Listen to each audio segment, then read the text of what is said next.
कराची के हवाले से बात करेंगे। कराची की जब भी बात करते हैं, कराची के शहरियों की बात करते हैं तो कोई ना कोई ऐसे मसले ज़रूर होते हैं जिनको मेरे ख्याल से एड्रेस किया जाना चाहिए। हर तरफ जो कह रहे हैं कराची के अंदर बेबसी की तस्वीर दिखाई देती है। आवाम शहर में हर किस्म का वाफिया बेलगाम है। और अब हम एक बार फिर जो डेयरी प्रोडक्ट्स हैं इनकी कीमतों के हवाले से बात करेंगे।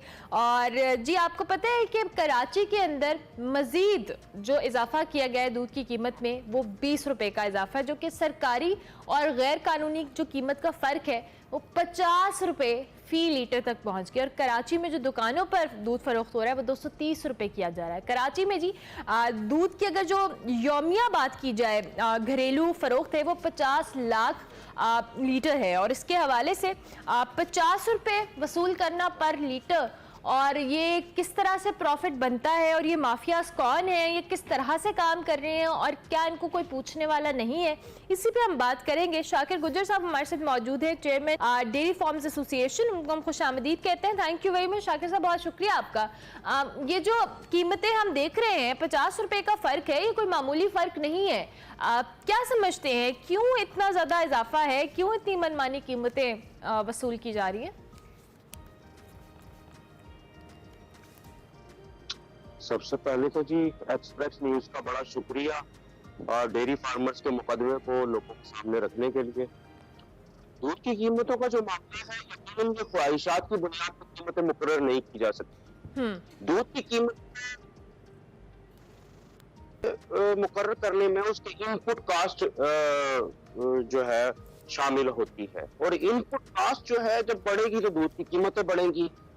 और मैं आपको बता दूं कि जो इंतजामिया है उसने कास्ट ऑफ प्रोडक्शन की लंबी चौड़ी एक्सरसाइज की है, हमसे मुसलसल मीटिंग्स की हैं, और पिछले माह रजाकाराना तौर पे डेयरी फार्मर्स की जानिब से 10 रुपए लीटर का जो इजाफा था वो वापस लिया गया है कि कमिश्नर कराची नोटिफिकेशन करेंगे। और जब कमिश्नर कराची ने नोटिफिकेशन ना किया तो फिर उसके बाद ये दूध की कीमतें जो हैं तमाम स्टेक होल्डर्स ने मुश्तरका इजलास के बाद बढ़ाई।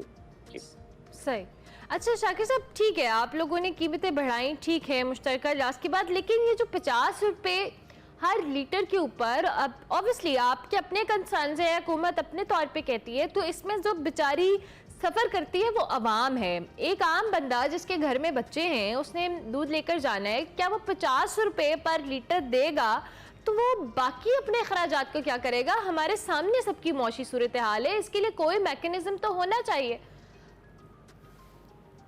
यकीनन जी, हम खुद बड़े फिक्रमंद हैं कि दूध या दीगर अशिया ज़रूरिया वो सारिफ की कुव्वत खरीद से बाहर हो गई है, और यकीनन उसका इम्पैक्ट दूध की जो सेल्स है उस पर भी आया, और दूध की सेल्स मुल्क भर में 30% तक कम हो गई हैं। तो मैं आपको बता दूं कि हम बड़े फिक्रमंद हैं। उसके लिए हमने ministry of national food security and research और चारों सूबों के महकमा लाइव स्टॉक और दीगर मुताल्लिका जो भी अथॉरिटीज हैं बशमूल वजीर आजम पाकिस्तान तमाम को लिखा है कि जी दूध की पैदावारी लागत कम करने के लिए आप हमारी सिफारिश पर गौर करें, आप स्टेक होल्डर्स के साथ बैठें, क्योंकि पॉलिसी मेकर जो है क्या है आपकी? शाकिर साहब सिफारिशात क्या है आपकी? असल में जी देखिए, जो ठंडे कमरों में बैठे हुए बाबू हैं ना, उन तक हमारी रसाई नहीं है। हमने उन्हें कहा है जी देखिए, मुल्क की जरूरियात पूरी किए बगैर अजनास के बाय प्रोडक्ट की एक्सपोर्ट को आप बंद कर दें, मवेशियों को जेनेटिकली इंप्रूव करें, जैसे कि दुनिया ने अपने दूध देने की मवेशियों की सलाहियत को बढ़ाया है, ताकि हम उनकी दूध देने की सलाहियत को बढ़ाएं, ना कि कीमत को बढ़ाएं। और मैं आपको बता दूं कि वतन अजीज में 45% चारा और अजनास पैदा होते हैं हमारे मवेशियों की जरूरियात का, और वो भी जो अजनास हैं वो हमारी जरूरत को मद्देनजर रखे बगैर मिडल ईस्ट एक्सपोर्ट कर दिए जाते हैं। जब वो एक्सपोर्ट होते हैं तो हमें इंपोर्ट का सहारा लेना पड़ता है, और उसका इंपैक्ट आता है दूध की पैदावारी लागत पे, और जब दूध की पैदावारी लागत बढ़ती है तो उसका बहुत सारिफ उठाता है, और यकीनन लम्हा फिक्रिया तो इसके लिए कोई तो मैकेनिज्म तो निकालना है, कोई सोल्यूशन तो निकालना पड़ेगा ना, वरना इस तरह तो कीमतें बढ़ती रहेंगी हद तक अगर आपकी रसाई नहीं है आपके मुताबिक, या तमाम जो स्टेक होल्डर्स हैं उनको वो एक पेज पे नहीं है, तो फिर इसका सोल्यूशन क्या है? असल में जी देखें, हम तो मिनिस्ट्री से पिछले दिनों भी मीटिंग हुई है। जो जेनेटिक्स की टेक्नोलॉजी है जो इंडिया में हाल ही में एक कंपनी ने एबीएस टेक्नोलॉजीज ने मुंतकिल की है, हमने उसकी मुंतकली की बात की है ताकि फी कस पैदावार बढ़ सके। देखिए ना, आज हमारी यील्ड जो है फी कस जो पैदावार है वो 8 लीटर है, 8 लीटर से भी घट के 7 लीटर आई, और दुनिया का जो मवेशी है वो 100 लीटर रोजाना तक दे रहा है। सही। अगर हम अपनी पैदावार को बढ़ा लें, 8 लीटर की बजाय 20 लीटर भी कर लें, तो दूध की कीमतें 60-70 रुपए लीटर तक आ जाएंगी, अगर फी कस पैदावार बढ़ जाए तो। या फिर अगर हम अजनास के बाय प्रोडक्ट की एक्सपोर्ट को बंद कर दें, हम अजनास की प्रोडक्ट एक्सपोर्ट की बात नहीं करते, पर उसका जो बाय प्रोडक्ट है वो मेरे मवेशी की जरूरत है, उसे आप मेरी जरूरत पूरी किए बगैर एक्सपोर्ट नहीं कर सकते, और अगर आप एक्सपोर्ट कर रहे हो तो वो यकीनन मुजरिमाना फेल है। तो हम चीख चीख के कह रहे हैं, हम चिल्ला चिल्ला के कह रहे हैं कि खुदा के लिए ये अजनास मेरी जरूरत है, मेरे मवेशी की जरूरत है, इसे एक्सपोर्ट ना, इसका बोझ सारी उठाता है। पर तो आपकी सुनवाई नहीं हो रही, आपके मुताबिक आपकी इस बात के ऊपर कोई एक्शन नहीं लिया जा रहा? नहीं जी, कहाँ देखें। अच्छा, अब ये बताएं कि कीमतें बढ़नी है या इसको आप मजीद कंट्रोल करने के लिए कोई फिलहाल फॉर द टाइम आप कुछ करेंगे?